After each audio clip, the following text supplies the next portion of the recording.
Look at this Chinese sentence. 我喜欢吃苹果. 5 characters. Where are the words?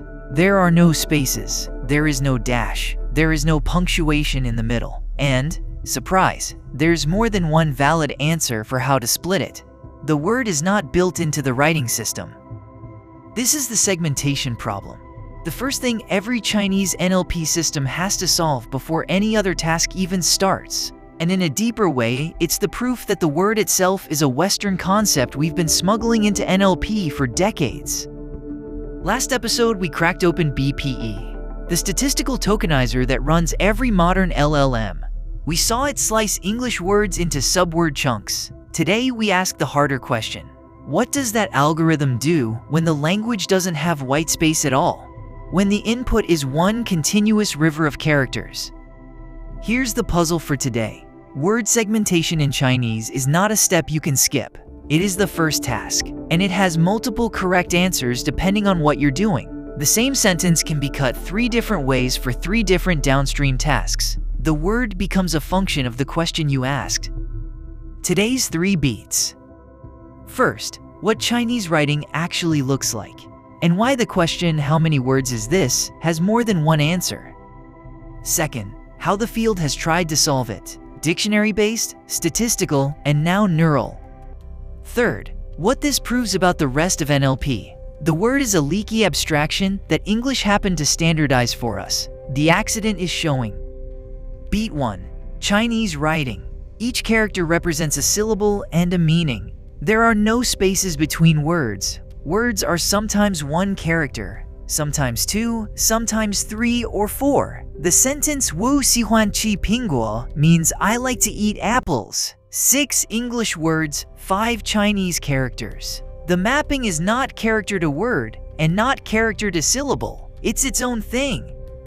And here's the killer ambiguity. The string 研究生命 can mean either research life, research about life, or research student's life, the life of a research student. Same 4 characters. 2 completely different parses, 2 different word boundaries. Without context, you literally cannot tell which one a sentence intends.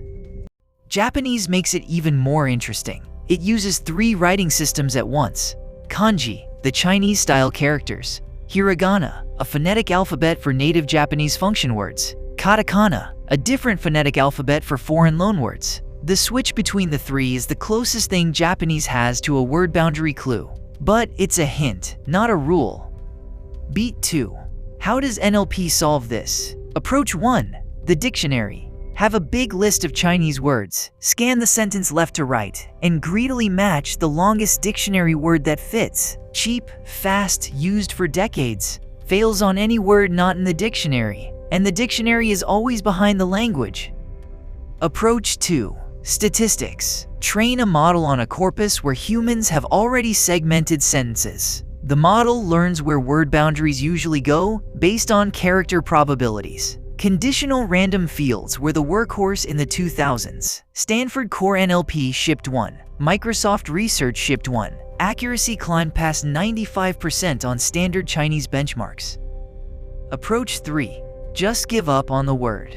Modern Chinese LLMs often tokenize at the character level or use BPE on the raw text. They don't explicitly find word boundaries at all. The model learns its own units from data the same way it does for English. The end result? For downstream tasks, character level often works just fine. The word was always a convenience. Beat 3. The cultural lesson. The fact that Chinese writing doesn't mark word boundaries is not a flaw in Chinese. It's a fact about the writing system.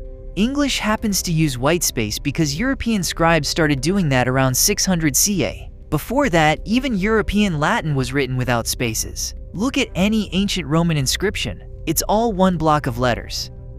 So why did NLP assume the word as the basic unit? Because the field was founded on English. And in English, the word is right there, separated by spaces, easy to count. 40 years of papers, tools, benchmarks all assumed it. When Chinese arrived, the whole pipeline had to retrofit. The default assumption is the bias. And there's a deeper takeaway. Every time you look at an NLP tool and it works on English but breaks on something else, ask yourself, Is this a deep linguistic fact or just an English-shaped pipe? Most of the time, it's the pipe. The field is slowly rebuilding itself to stop assuming words.